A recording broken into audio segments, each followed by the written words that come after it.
Pakistan federal union of journalists اور IFJ کے اشتراک سے صحافیوں کی تربیت کے حوالے سے نواب شاہ یونین آف جرنلسٹس کے زیر اہتمام ورکشاپ کا انعقاد ہوا۔ PFUJ کی نائب صدر اور پروگرام کوآرڈینیٹر شہر بانو نے کہا کہ صحافیوں کی تربیت سے انہیں ان کے حقوق سے آگاہی ہوتی ہے۔ تربیت کا یہ سلسلہ جاری ہے۔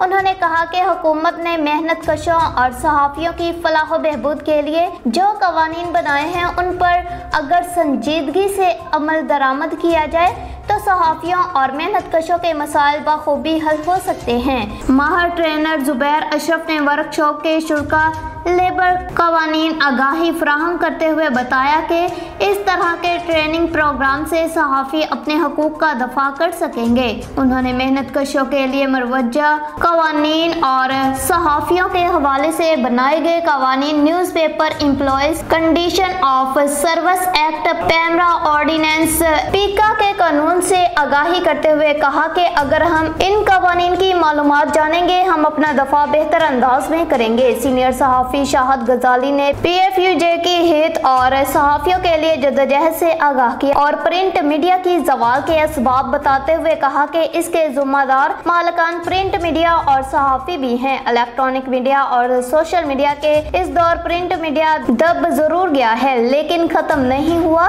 اس کی اہمیت آج بھی برقرار ہے۔ ہمیں سوشل میڈیا کی مدد سے ہی پرنٹ میڈیا کو پھر سے فعال بنانا ہوگا۔ نواب شاہ یونین آف جرنلسٹ کے جنرل سیکریٹری اسماعیل ڈومکی نے شرکاء کا تعارف کراتے ہوئے کہا ڈپٹی کمشنر شہید بینظیر آباد شہریار گل میمن کی زیر صدارت گزشتہ خصوصی انسداد پولیو مہم EPI سرویلنس اور لیڈی ہیلتھ ورکرز پروگرام کی کارکردگی کا جائزہ لینے کے لیے ایک اجلاس آج DC آفس کے دربار ہال میں منعقد ہوا۔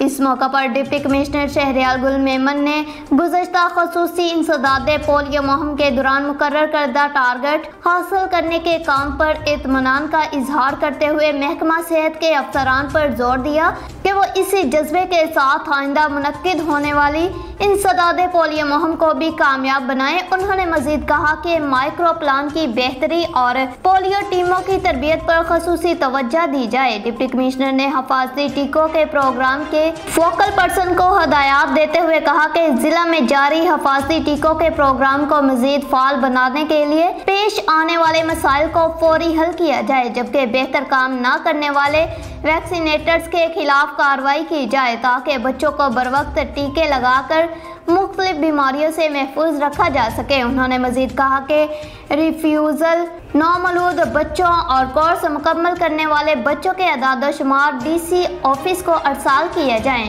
ڈپٹی کمشنر نے لیڈی ہیلتھ ورکرز پروگرام پر اطمینان کا اظہار کرتے ہوئے کہا کہ لیڈی ہیلتھ ورکرز پروگرام صحت کے شعبے کا اہم پروگرام ہے جس کو مزید مؤثر بنایا جائے جبکہ لیڈی ہیلتھ ورکرز پروگرام میں ادویات سمیت دیگر مسائل کے متعلق 3 دن کے اندر رپورٹ DC آفس کو ارسال کی جائے تاکہ ادویات سمیت دیگر مسائل کے حل کے لیے اقدامات کیے جا سکیں۔ ڈپٹی کمشنر نے ڈسٹرکٹ سرویلنس افسر کو ہدایات دیتے ہوئے کہا کہ جن علاقوں میں خسرہ یا دیگر بیماریوں کے کیس رپورٹ ہو رہے ہیں ان علاقوں میں فوری طور پر حفاظتی ٹیکوں کی مہم شروع کی جائے۔ ڈپٹی کمشنر نے محکمہ صحت کے افسران کو ہدایات دیتے ہوئے کہا کہ پسماندہ علاقوں کی عوام کو صحت کی بہتر سہولیات فراہم کرنے کے لیے میڈیکل کیمپس لگائی جائے۔ اجلاس میں EPI EFP سرویلنس پولیو کے فوکل پرسنز نے ڈپٹی کمشنر کو ضلع میں حفاظتی ٹیکوں کے کام، سرویلنس، لیڈی ہیلتھ ورکرز کی کارکردگی اور گزشتہ خصوصی انسداد پولیو مہم کے متعلق آگاہی دی گئی۔ آگے بڑھتے ہوئے آپ کو بتاتے چلے سویسل مختلف ہاسٹلز میں وارداتیں کرنے میں ملوث 2 رکنی گروپ گرفتار۔ چوکی سویسل پولیس کی ہیومن انٹیلیجنس بیسڈ کارروائی۔ بدو کی گاؤں سے چوری ڈکیتی کی وارداتوں میں ملوث سابقہ ریکارڈ یافتہ گروپ گرفتار۔ ملزمان مختلف ہاسٹلز میں ریکی کرتے اور موقع پا کر اشیاء چوری کر کے رفو چکر ہو جاتے تھے۔ ملزمان سے چوری شدہ 7 موبائلز، لیپ ٹاپ، 2 موٹر سائیکلیں اور 2 پستول برآمد۔